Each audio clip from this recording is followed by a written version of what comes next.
Tapi monggo lah kita cerita-cerita Islam, cerita-cerita beragama yang rileks.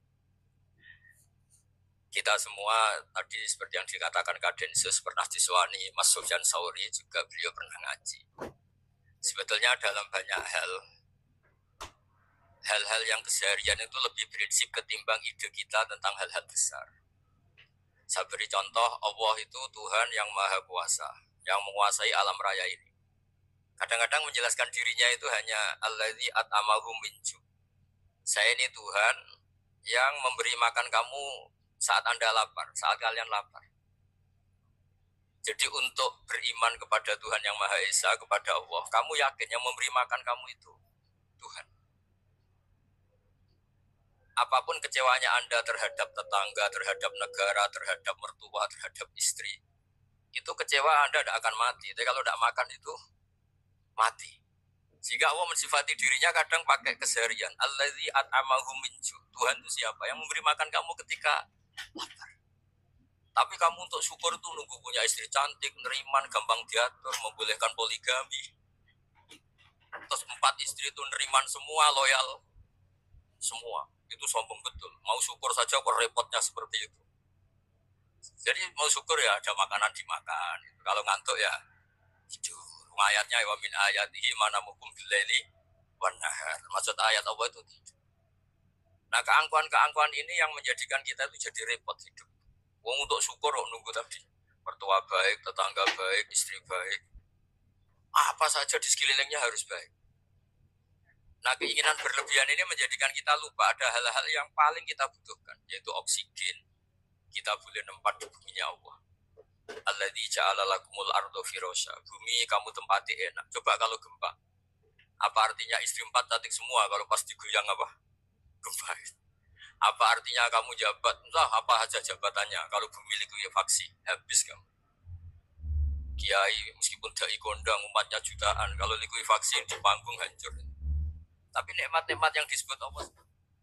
Kaji keseharian. Alladzi ja'ala lakumul ardo mahda. Allah itu yang menjadikan bumi dalulan, yang mudah diinjak. Famshu fi mana dia silahkan jalan-jalan. Jadi saya termasuk benar-benar kiai Jawa. Kalau kerennya kiai Nusantara, satu kiai Indonesia lah. Diajari bapak saya Kiai Haji Nur Salim, diajari Mbah Maimun. Itu Islam sehari. Karena ketika Anda memilih hal-hal yang serius, itu tujuan utamanya nyari ridhonya Allah. Dan ridhonya Allah bisa kamu dapatkan sesuatu yang pasti benar. Misalnya dalam sebuah hadis Sahih Muslim disebutkan, Inna wuha la yardo anil abdi idha akalal akla fayahmadahu alaiha. Au yashroba syarba fayahmadahu alaiha. Itu redaksinya, inna itu sesungguhnya. La yardo juga pakai lam taukid, juga maknanya sesungguhnya. Sungguh-sungguh Allah sangat ridho ketika seorang hamba itu makan ketika sesuap nasi dia muji Allah, ketika minum seteguk nasi dia muji Allah. Itu kalau orang diridhoni Allah itu wali betul. Itu untuk jadi wali itu gampang. Kamu makan ridho, kamu injak buminya Allah ridho, senang, kamu hidup keseharian aman, senang. Nah ini supaya sampean kita semua ngaji betapa panduan Rasulullah untuk menggapai ridho Allah itu banyak yang keseharian sekali. Saking kesehariannya banyak dalam hadis dan itu sahih.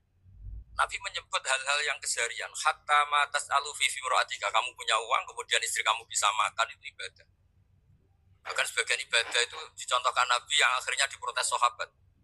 Yaitu wafi buti ahadikum sodakoh. Kamu menggauli istri kamu itu ya sodakoh. Sampai sahabat bilang yang benar ya Rasulullah. Ayat ya haduna syahwatahu wa huwa lahu ajrun. Masa urusan biologis, urusan syahwat, kemudian dia dapat pahala. Nabi menjawab, alaih salawatu aha fi haramin akana alaihi wisrun. Bagaimana kalau dia meletakkan ke yang tidak benar, itu kan dosa.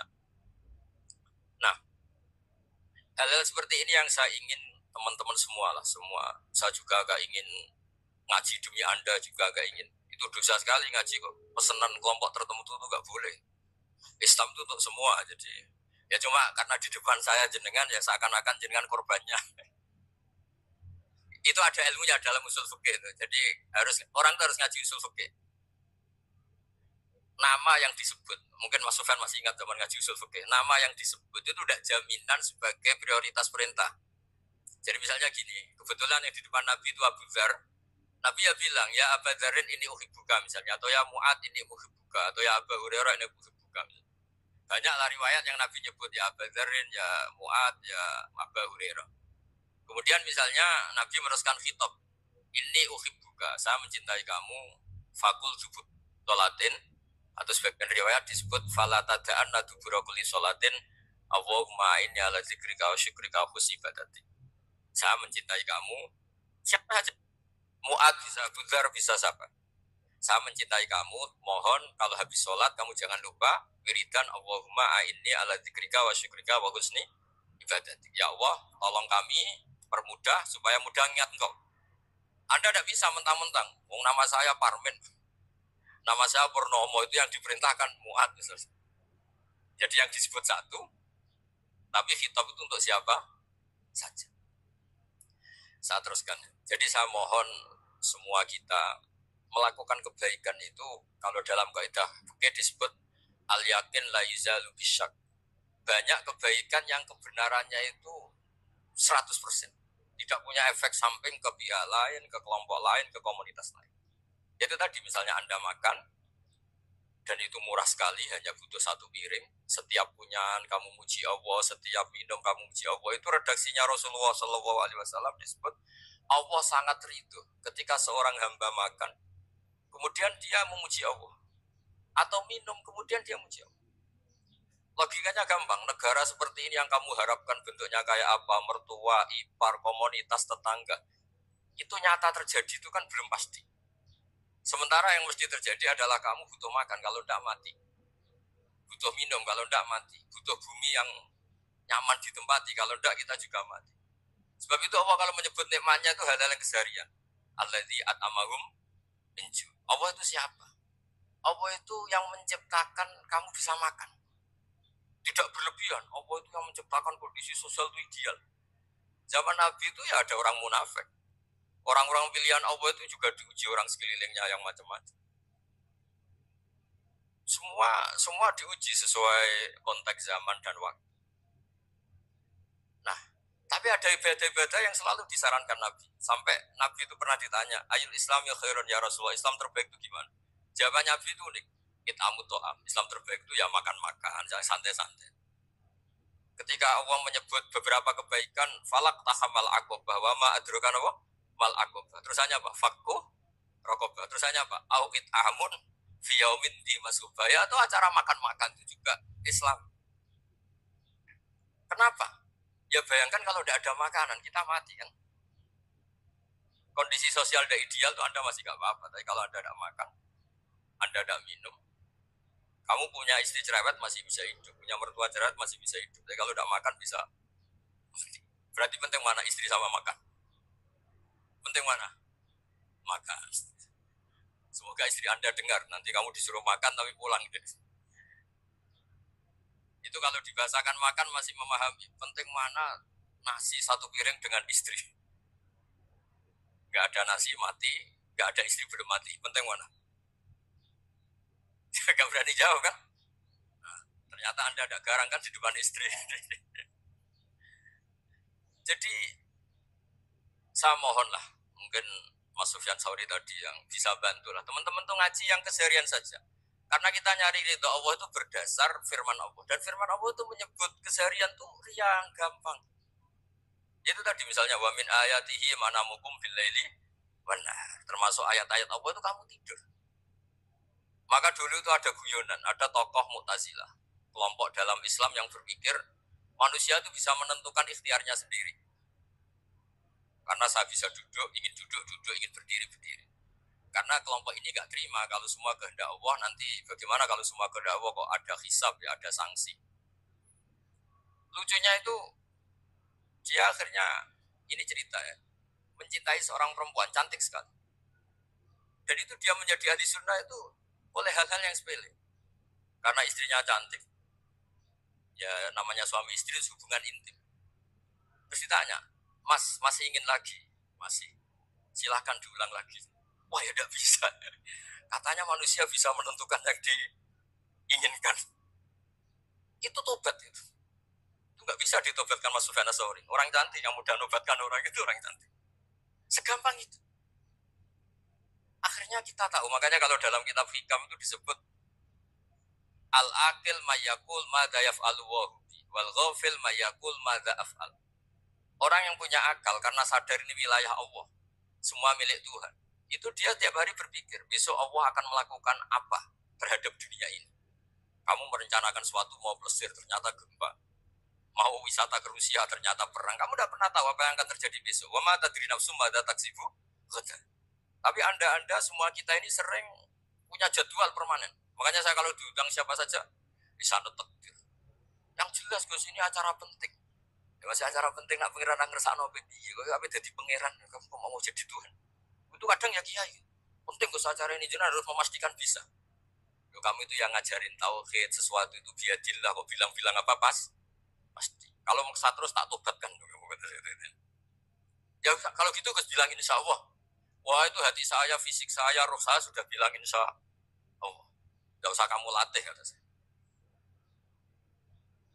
Nah hal-hal tauhid keseharian itu gampang sebetulnya.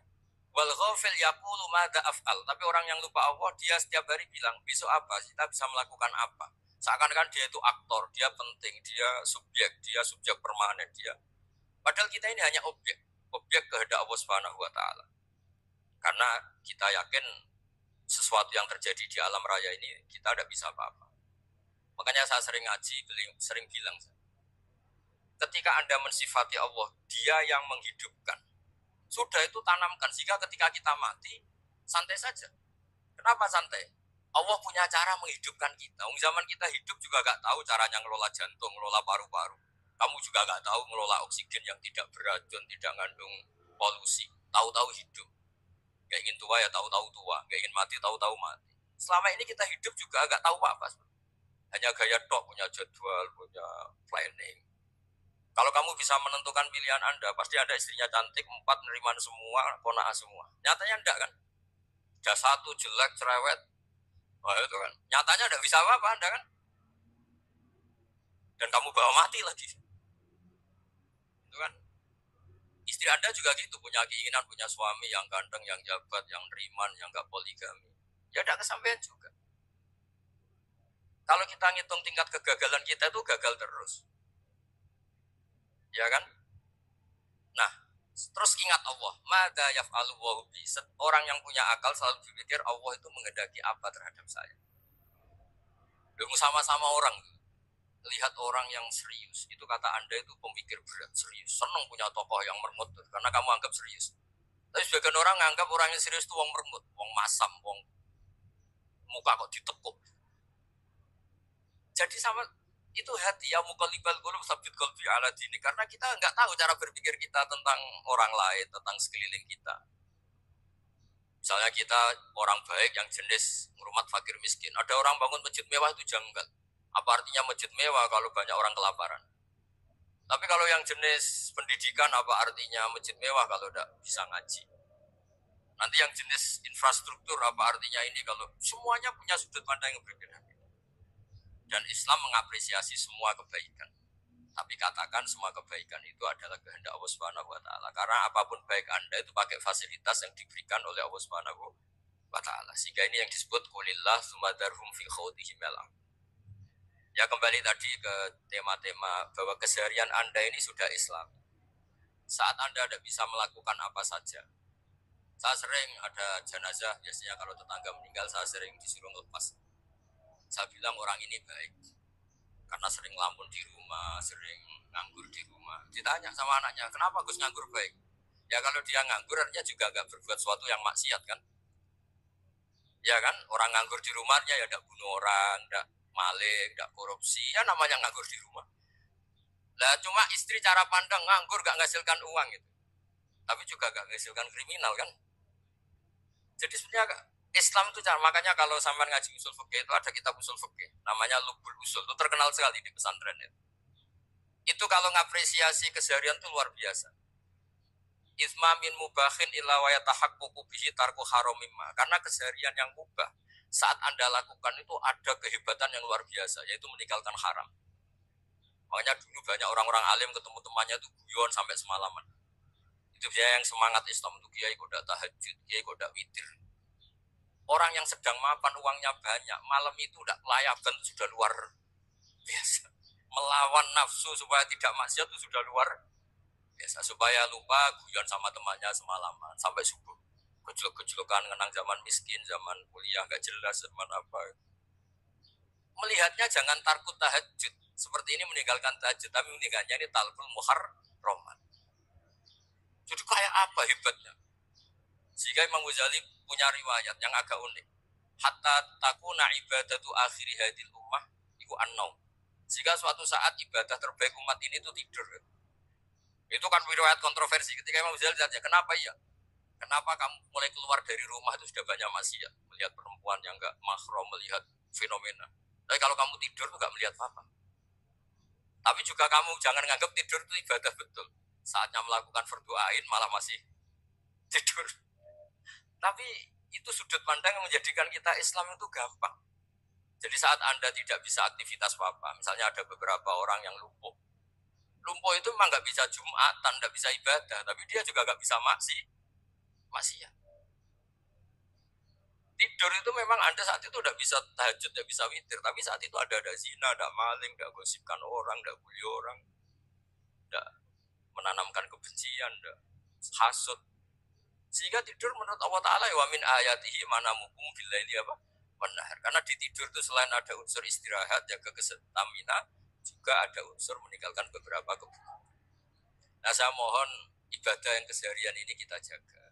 Supaya kita semua baca ayat itu fasih. Fasih itu tertanam di hati. Allah itu siapa? Alladzi at'amahum min ju'i wa amanahum min khauf. Dan Allah kalau cerita di Quran itu anna subabnal ma'a subba summa syaqaqnal ardha wa syaqqa fa ambatna fiha habba wa inaba wa qadba wa zaituna wa nakhla wa hada'iqa hulba. Kamu tahu saya ini siapa, kata Allah? Saya ini adalah Tuhan yang menurunkan air, kemudian ada tanaman banyak. Habba wa inaba wa qadba, ada zaitun, ada tin, kalau orang Jawa mungkin ada tela, ada padi, ada mangga, ada pisang. Sudah. Wa inaba wa zaituna wa nakhla wa hada'iqa hulba, ada perkebunan yang lebat. Tujuannya apa? Mata Allahum, silahkan kamu pakai, kamu nikmati. Tapi karena kadang kita ini punya ide-ide besar. Tadi untuk syukur saja nunggu punya istri riman, rumah baik, tetangga baik, komunitas baik, semuanya baik baru syukur. Lama-lama nanti ada di surga, syukurnya nunggu surga paling kelas A. Itu sudah ada yang menghuni Rasulullah, kamu gak boleh di situ. Masa untuk syukur saja. Repotnya Masya Allah. Jadi mohonlah Quran yang kalau Anda hafalkan juz sama itu kan ada ayat-ayat yang kayak tadi. Ya, fal yang turil insanu ila ta'ami. Coba lihat apa yang kamu makan itu, dari mana. Dan untuk mempertahankan hidup kamu keseharian. Jadi jangan kira ibadah itu harus membentuk komunitas yang versi Anda. Ibadah itu harus yang hal yang mulu-mulu. Kesehariannya Anda alami. Ini saya tidak bikin-bikin. Saya ngaji bukan karena berdasar pesanan. Itu ayat yang saya baca kan betul ada ayatnya kan. Fal yang turil insanu ila ta'ami. Anna subba benal ma'a subba summa syaqaqnal ardo syaqqa fa ambasna fiha habba wa inaba wa qadba wa zaituna wa nakhla wa hada'iqa khulba. Tulisannya apa? Mata al lakum, silakan kamu nikmati. Mata itu silakan kamu nikmati. Ya kayak sampean dikasih hidangan ya makan. Ya sudah makan. Habis makan ya minum. Habis itu ngantuk ya tidur. Ya sudah normal-normal saja. Kayak apa indahnya Islam? Tapi Anda mencari Islam yang gimana lagi? Nah itu yang diajarkan guru-guru kita, diajarkan sanad kita sampai Wali Songo, sampai Rasulullah SAW. Bahwa pada akhirnya ada jihad, ada perang. Itu dulu memang perang, bukan membunuh. Beda. Dulu kita dijajah Belanda ya perang, dan itu normal karena kita dijajah. Jadi ketika orang lain ingin baik sama kita, wa in ahadun minal musyrikin astajaruka ya fajiru hatta yasma'a kalamullah. Kalau mereka ingin baik ya kita baik. Makanya ada istilah musta'man, mu'ahad. Kalau mereka ingin damai, berdampingan dengan kemajmukan ya itu yang lebih baik. Karena memang Islam menghormati proses perdamaian. Wa in janahu nawal lisalmi ya fajnah. Lah kalau ingin damai ya kita harus. Jadi andai kan dulu Belanda datang ke Indonesia kok minta besanan. Ya mungkin kita juga seneng karena memperbaiki hidung kan kalau kita bisa nahan itu. Ya tapi wong jajah dulu itu kan masalah kan? Apa? Masalah kan? Jadi saya mohon jadi apa? Saya tadi minta sama Bapak Kadensus kemarin juga pernah main ke saya. Jangan sering ketemu saya ini sudah uzlah, saya ini sudah mau daftar jadi resi. Saya itu kemarin di muktamar juga agak datang, acara di Jogja juga sudah. Karena memang keluarga saya dulu itu bahasa ya, bapaknya bapak saya itu gak keluar rumah itu puluhan tahun, memang punya adat uzlah. Ya makanya ngaji saya ngaji aja yang gampang-gampang aja, yang nggak orderan, yang nggak pesenan ngaji aja dulu ya gampang. Saya ikhlas, yakin betul saya ikhlas. Ikhlas itu menurut saya itu roh. Orang nggak ikhlas itu menurut saya itu orang aneh. Ikhlas itu gampang, sudah saya bilang. Kalau kamu yakin ilmu itu milik Allah, ngasihkan juga ikhlas itu milik Allah. Apa sih yang kamu punyai sehingga kamu udah ikhlas? Uang milik Allah, energi kita milik Allah, bumi milik Allah. Kemudian kamu merasa memiliki. Merasa memiliki itu kalau dalam ilmu tasawuf sudah kesalahan kan. Bagaimana Anda punya? Coba tahu-tahu tanah itu kok milik Anda. Karena saya beli dari orang, dari Zaid. Padahal yang asli punya itu Allah. Apa benar kamu pernah beli sama Allah? Zaid ini pemilik nisbi, pemilik yang nggak sebenarnya kan. Ya enggak? Yang benar-benar pemilik itu Allah. Kok kamu ngerasain di bumi kamu itu atas nama apa aja? Milik kan harus beli atau dikasih. Tidak semua kan? Ya, makanya itu famshu fi manakibiha. Dan Allah menyebutnya, sudah saya ini yang menciptakan bumi. Walladzi ja'ala lakumul arda dalulan. Dan Allah menyebutnya sederhana, famshu fi manakibiha. Silakan jalan-jalan. Terusannya apa? Wa kulu rizki, silakan makan-makan. Jadi Islam itu ya makanya kiai-kiai itu ada acara makan. Sampai ada guyonan fikuli makanin makan di setiap tempat ya. Makan sih. Nggih ngoten guys, pokoknya sing gampang-gampang mawon nggih. Ya Mas Sufyan guys, sing gampang-gampang mawon guys. Assalamualaikum warahmatullahi wabarakatuh.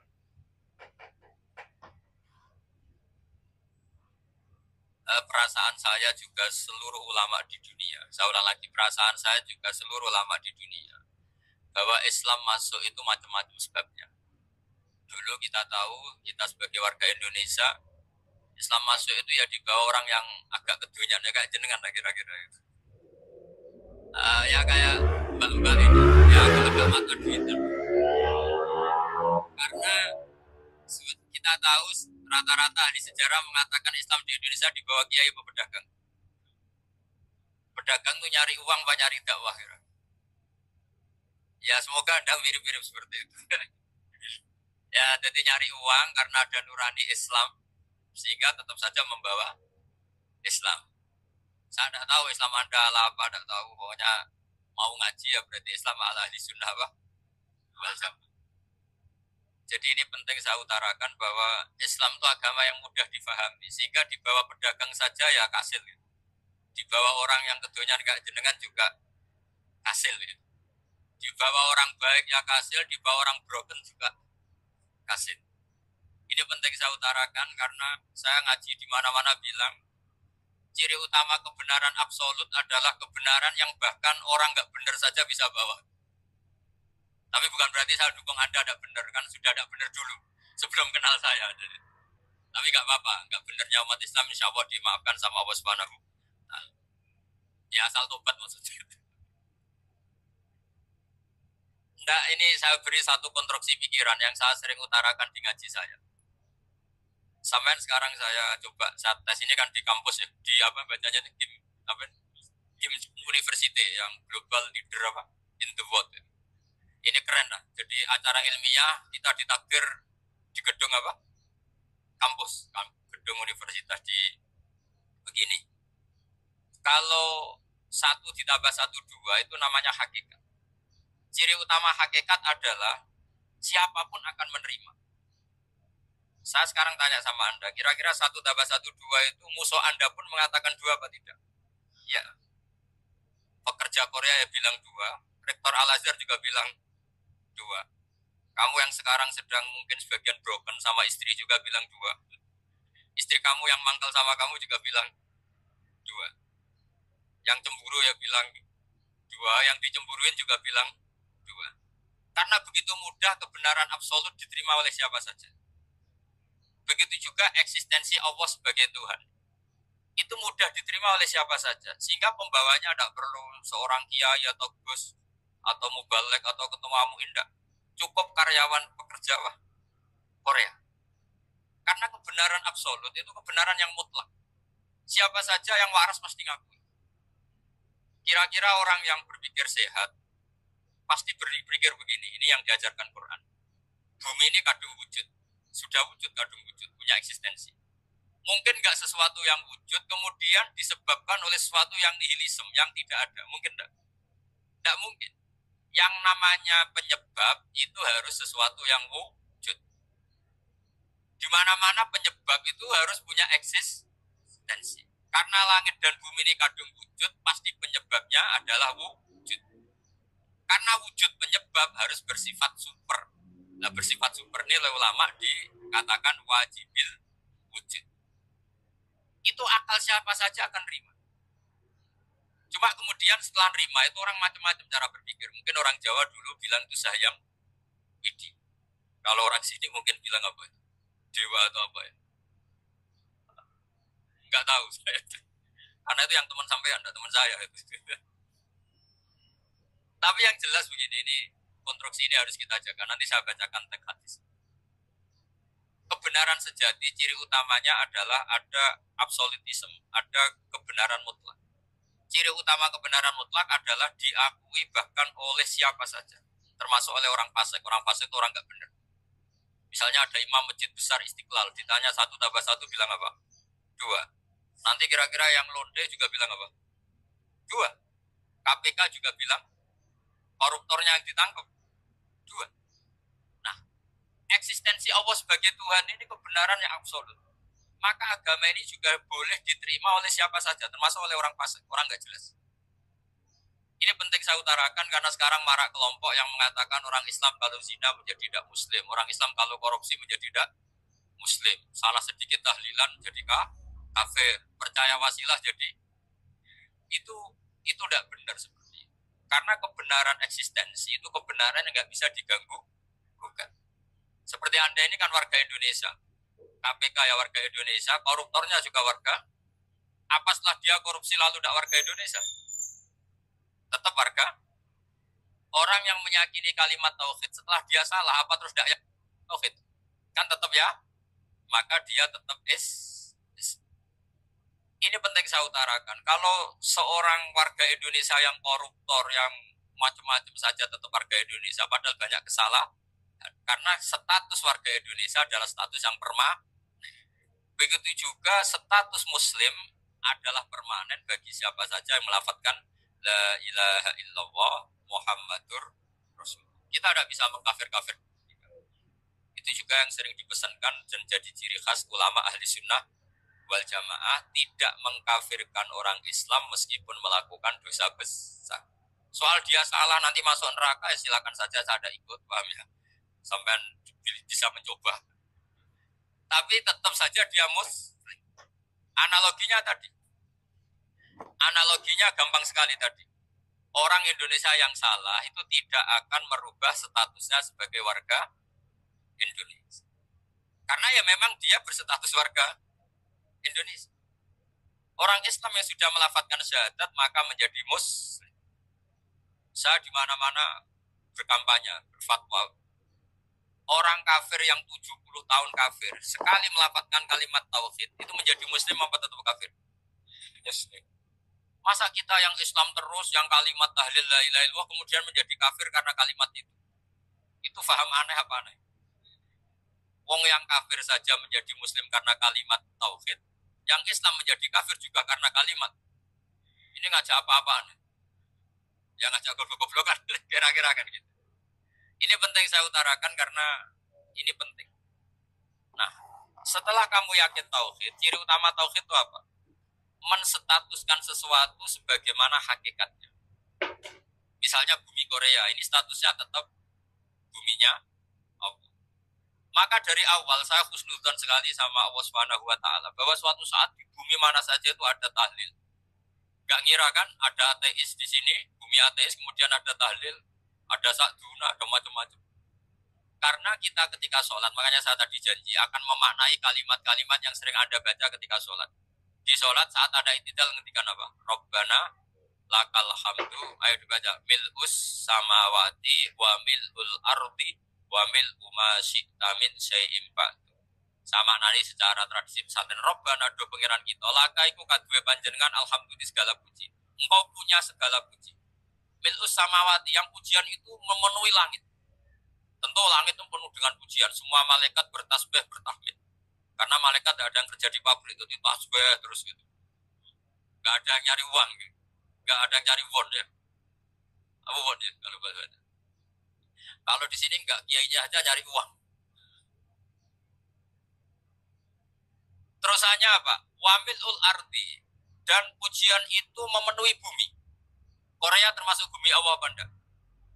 Jadi saya sudah menduga suatu saat Korea itu ya penuh dengan pujian. Dan ini betul. Siapa yang kira kalau di bumi Korea ada yang ngapal lagu Sakduna? Itu lagu kesayangan guru kita semua, Kiai Haji Maimun Zubair. Gak ada yang kira. Siapa yang kira kalau di sini ada ngaji seperti ini? Di Rusia juga sama. Uni Soviet itu negara ateis. Tapi lama-lama pecah karena glasnost itu dan berhistorika itu. Kemudian menjadi pecahan-pecahan negara muslim. Ada Uzbekistan, Tajikistan, Ceknya, semuanya menjadi negara apa? Muslim. Karena dari awal lakal hamdu mil'us samawati wa mil'ul ardi, dan pujian itu pasti memenuhi langit, juga memenuhi bumi. Kalau Anda baca itu di Indonesia, mungkin wajar, di Indonesia banyak acara-acara seperti ini. Tapi kalau di Korea, ternyata benar. Dan Anda ini kalian semua termasuk pembuktian benarnya wa mil'ul ardi. Keren kan teman? Oh keren sekali, bukan sekedar keren sekali. Makanya saya jarang diundang pengajian mau, tapi dia udah di Korea mau. Tapi saya ada niat datang undangan, memang saya ingin datang. Jadi, ya karena itu, ini bentuk penghormatan saya. Bentuk penghormatan saya bahwa pada akhirnya benar-benar lakal hamdu mil'us samawati wa mil'ul ardi. Jadi Anda tidak perlu pesimis, dulu Indonesia juga seperti itu. Banyak Buddha, Hindu, semacam ateisme, kemudian berkatnya para ulama sekarang jadi negara yang mayoritas muslim. Korea, barokahnya orang-orang kedonyan seperti ini banyak Islam itu. Gak apa-apa, karena sebagian agama Islam, sebagian sejarah ditulis di bawah pedagang-pedagang Gujarat. Kira-kira orang Gujarat ke Indonesia dulu yang namanya pedagang cari apa? Uang. Tapi namanya orang Islam, hatinya tetap adanya tauhid. Nyari uang ya tetap sambil dakwah. Kalau yang ke Korea langsung kiai mungkin tidak seramai ini Islam. Karena kalau kiai datang langsung dicurigai jadi misionaris, jadi ribet malah. Tapi kalau sampean kan nggak ada yang curiga. Namanya pekerja saja nyari uang. Dan itu memang fakta. Cuma kadang ya sadar terus ya bagus lah seperti itu. Nggak apa-apa. Maksud saya ini saya memberi support, memberi tasjek bahwa Allah itu luar biasa. Jadi kalau ingin menyebarkan agamanya macam-macam. Kadang kiai tidak bisa mengislamkan orang, itu anak-anak mahasiswa pacaran, itu banyak yang pacarnya itu masuk Islam. Tapi sampean jangan bilang pacaran halal, ya tidak pernah halal. Tapi Allah kalau menghendaki memberi hidayah itu jalannya macam-macam. Ada yang lewat kerja, coba yang bayangkan ada tahlilan di Korea itu semua kiai tidak pernah bayangkan. Tapi setelah banyak pekerja di sini, kemudian mereka insaf atau sedang insaf, tidak tahu ini. Sampai kapan insafnya juga tidak tahu. Tapi yang jelas ini hebat, ini ya Pak. Tahu-tahu ya seperti ini. Makanya iman saja, Rabbana lakal hamdu mil'us samawati wa mil'ul ardi. Masih ditambahi wa mil'u ma syi'ta min syai'in ba'du. Karena Allah itu zat yang tidak terperikan, zat yang tidak terbatasi. Maka pujian di langit dan bumi ini masih kurang. Masih ada apa saja yang nanti akan dipenuhi oleh pujian kepada Allah Subhanahu wa ta'ala. Wa mil'u ma syi'ta min syai'in ba'du. Dan pujian kepada Engkau ya Allah akan memenuhi semua ruangan yang Engkau kehendaki. Mungkin suatu saat negara-negara yang sekarang yang paling minim Islam itu di Amerika Selatan, kayak di Argentina dan sebagainya, itu nanti suatu saat juga penuh dengan pujian, karena tetap Rabbana lakal hamdu mil'us samawati wa mil'ul ardi wa mil'u ma syi'ta min syai'in.